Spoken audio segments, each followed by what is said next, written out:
بسم اللہ الرحمن الرحیم اما بعد فقط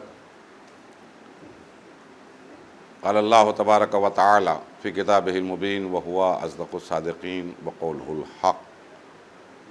بسم اللہ الرحمن الرحیم لا تلبسوا الحق بالباطل وتکتموا الحق وانتم تعلمون۔ ناظرین کرام، جیسا کہ آپ جانتے ہیں کہ یہ P5 کی طرف سے P5 ورلڈ کی طرف سے احتجاجاً پروگرامز دکھائے جا رہے ہیں انہدام جنت البقیع کے سلسلے میں، اور جو 8 شوال کو یوم غم کے طور پر وہ یاد منائی جاتی ہے۔ چونکہ اب زمانہ ایسا ہے، حالات ایسے ہیں، پوری دنیا بڑے موذی مرض کا شکار ہے، تو اب ظاہر ہے کہ نہ مجلس ہو سکتی ہے، نہ احتجاجی جلوس نکالے جا سکتے ہیں، نہ احتجاجی جلسے کیے جا سکتے ہیں، لیکن کم سے کم اتنا تو کیا جا سکتا ہے کہ ہم جہاں کہیں بھی ہوں، جہاں تک ہماری آواز پہنچ سکے، کم سے کم ہم احتجاج درج کرا کر دنیا کو بتا دیں کہ ہم ان کے ماننے والے ہیں، ان کے چاہنے والے ہیں کہ جو دین امن لے کر آئے تھے، جو مبلغ دین تھے، اور ہم ان کے چاہنے والوں میں نہیں ہیں کہ جو ظالم تھے اور ظلم کرنے والوں میں سے تھے۔ اسی لیے میں نے آپ کے سامنے ایک آیت بھی پڑھی جس کا ترجمہ ہے کہ لا تلبسوا الحق بالباطل وتکتموا الحق وانتم تعلمون۔ دیکھو، حق و باطل کو یکجا نہ کرو، اور جب حق جان جاؤ تو اس کو ہرگز چھپاؤ نہ۔ تو جس طرح نماز کا پڑھنا واجب ہے، جس طرح روزے کا رکھنا واجب ہے، جس طرح حج کا کرنا واجب ہے، جس طرح یہ واجبات کا ادا کرنا ہمارے لیے ضروری ہے، اسی طرح حکم خدا ہے کہ حق و باطل کی تمیز کرو۔ بڑا افسوس کا مقام ہے، اس سے پہلے بھی میں نے ایک تقریر میں یہ بات کہی تھی، اور درد ہے دل کا جس کو عالم اسلام کے سامنے پیش کرنا چاہتا ہوں۔ وہ درد یہ ہے کہ جب سے مزارات جنت البقیع ڈھائے گئے، شروع میں تو تمام مسلمان وہابیت سوچ کے علاوہ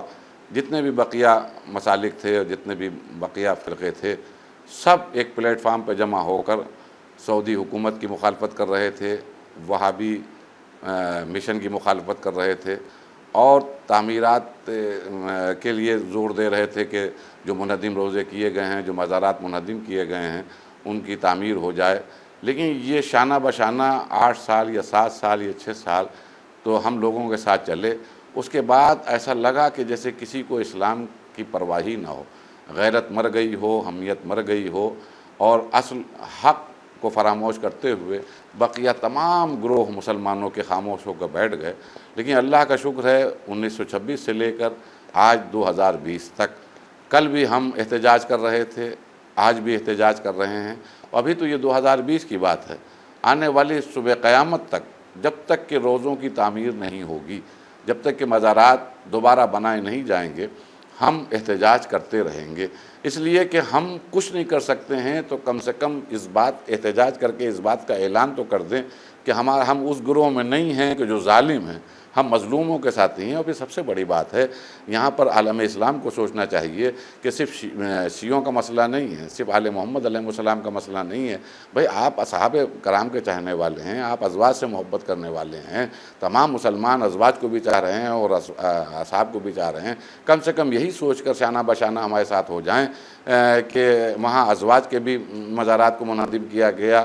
اصحاب رسول کے بھی مزارات کو منہدم کیا گیا، جس پہ آپ سوچئے اور غور کریے، جس کی بنیاد پر آپ مسلمان ہوئے ہیں۔ آپ وحشت کی زندگی گزار رہے تھے، آپ حیوانیت کی زندگی گزار رہے تھے، آپ نہ جانے کتنے خداؤں کے سامنے جھکتے ہوئے نظر آ رہے تھے۔ اما کم سے کم حل جزاء الاحسان الا الاحسان، یہ تو ہونا چاہیے کہ جس رسول نے آپ کو وہاں سے نکال کر انسان بنا دیا، وحدہ لا شریک کا کلمہ پڑھوا کے اس کے سامنے جھکوا دیا، تو کم سے کم اس کی ایک دلی منشا، دلی تمنا،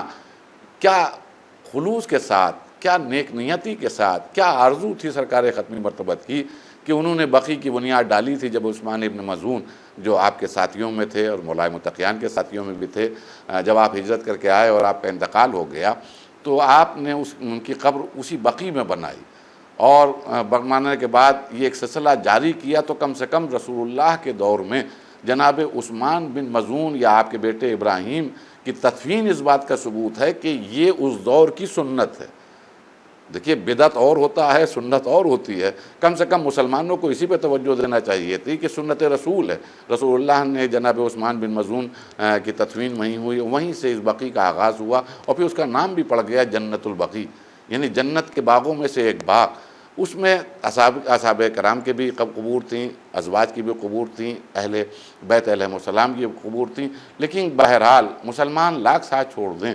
عالم اسلام کے بقیہ گروہ لاکھ ہم سے الگ ہو جائیں، لیکن ہم تو ایک بات جانتے ہیں کہ لوگ اصحاب کو چھوڑ سکتے ہیں، ازواج کو چھوڑ سکتے ہیں، لیکن ہم جب تک کہ زندہ ہیں آل محمد کو نہیں چھوڑ سکتے اور پیروی رسول سے منہ نہیں موڑ سکتے. رسول اللہ کی سنت پر عمل. کل بھی بقیع کو انہوں نے اگر زندہ کیا تو ہماری تمنا یہی ہے کہ ہمیشہ ہمیشہ بقیع زندہ رہے، ویسے ہی تعمیرات ہوتی ہوں اور اس پہ مزارات بنیں. اور سب سے بڑی بات یہ ہے کہ ہمارا ایک دلی وابستگی ہے، ہمارا ایمان بقیع ہے، ہمارا ایقان بقیع ہے، ہمارا بھروسہ بقیع ہے، اس لیے کہ وہاں پر رسول کی اکلوتی بیٹی آرام کر رہی ہے. یہی نہیں کہ صرف رسول اللہ کی اکلوتی بیٹی آرام کر رہی ہے، بلکہ آپ کے چار چار فرزند امام حسن علیہ السلام ہوئے، یا امام زین العابدین علیہ السلام ہوئے، یا امام محمد ابن علی باقر علیہ السلام ہوئے، یا جعفر ابن محمد صادق علیہ السلام ہوئے. چار معصومین کا بھی مدفن ہے. اور پھر اس کے بعد باب الحوائج حضرت ابوالفضل عباس کی والدہ گرامی جو خود بابت الحوائج ہے. خدا کی قسم یہ بھی جو وہابی سوچ تھی، وہابی فکر تھی، اس نے ان جگہوں کو منظم کرنے کی کوشش کی کہ جہاں سے تبلیغ اہل بیت کا ذرہ برابر بھی ان کو ڈر تھا کہ یہاں سے تبلیغات اہل بیت مستحکم ہوتی چلی جائیں گی. یہی وجہ ہے کہ آج چاہے وہ نماز صبح کے بعد تھوڑی دیر کے لیے بقیع کھلتی ہے، اللہ کرے آپ سب زیارت کرنے کے لیے جائیں اور آپ حج کا موقع ملے یا عمرے کا موقع ملے، آپ جائیں بقیع میں تو نماز صبح کے بعد موقع ملتا ہے یا سپہر میں موقع ملتا ہے تو آدھے گھنٹے یا پون گھنٹے کا جو بھی موقع ہوگا تو آپ جب بھی اندر داخل ہوں گے تو آپ ایک چیز محسوس کریں گے،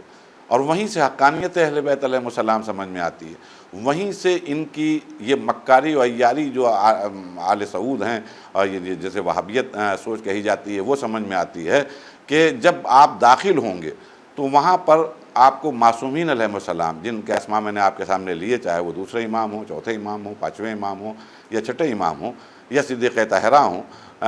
یا ان قبور کے اوپر باقاعدہ پہرا ہوتا ہے متوعوں کا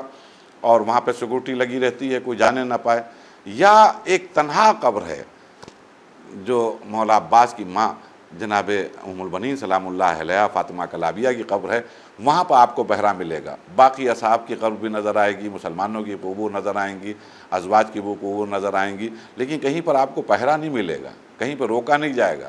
اس کا سبب یہ میں نے دریافت کیا کہ بھئی یہ تو رسول کی بیٹی کی قبر ہے، یہ تو ان کی اولادوں کی قبور ہے. وہ جو ادھر ایک بی بی جو ام البنین کہلاتی ہیں فاطمہ کلابیہ مولا علی کی زوجہ، تو ان کی قبر کے اوپر پابندی کیوں ہے؟ تو عربوں نے بتایا کہ یہاں پر پابندی اس لیے کر دی گئی ہے کہ یہاں پر جو بھی آتا تھا قبر کے اوپر اور جو بھی یہاں پر کھڑے ہو کر اپنے اللہ سے سوال کرتا تھا فوراً اس کی دعا مستجاب ہوتی تھی. تو ان سب کو ڈر لگا کہ اس کے اوپر بھی پہرا بھی بٹا دو، اس جگہ کو بھی منظم کر دو تاکہ نشان اہل بیت بھی نہ رہے، اور جو اسلام کی طرف لے جانے والی شخصیتیں ہیں کسی طرح ان کو منظر پر نہ لایا جائے. تو ان کو آل محمد سے دشمنی نہیں ہے، ان کو اصلاً اسلام سے دشمنی ہے. یہ مسلمان غور کرے، مسلمان فکر کرے. ایک سازش کے تحت آج مسلمان گرفتار ہے، اور داڑھیوں پہ نہ جائیے، ماتھوں کے گھٹوں پہ نہ جائیے، سر پہ بڑی بڑی دستاروں پہ نہ جائیے. یہ صہیونی کوششوں کا نتیجہ ہے جو آج مسلمان ان کی گرفت میں ہے. عیسائیوں نے کیا کوشش کی ہے سلطنت عثمانیہ کے گرنے کے بعد وہ آپ بہتر جانتے ہیں کہ بہت تیزی کے ساتھ حالات کو بدلا.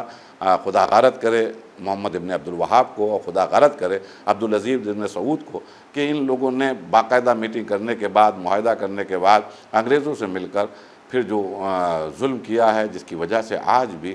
عرصہ گزر گیا، تقریباً 95 سال ہو گئے، آج بھی ہماری آنکھیں اجبار ہیں. کاش اللہ ہم سب کو اتنی زندگی دے دے اور ہم کو اتنا موقع مل جائے کہ ہم بقیع کے مزارات کی تعمیر ہوتے ہوئے دیکھیں، بلکہ ہم بھی دام درہم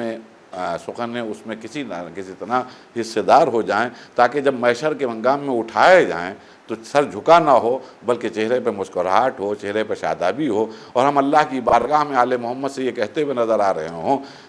کہ آل محمد جب تک کہ جیتے رہے ہم کوشش کرتے رہے کہ کسی طرح یہ مزارات تعمیر ہو جائیں، اور اے اللہ ہم جب تک کہ جیتے رہے دنیا کے سامنے حق و باطل کا فرق بتاتے رہے۔ وسلام۔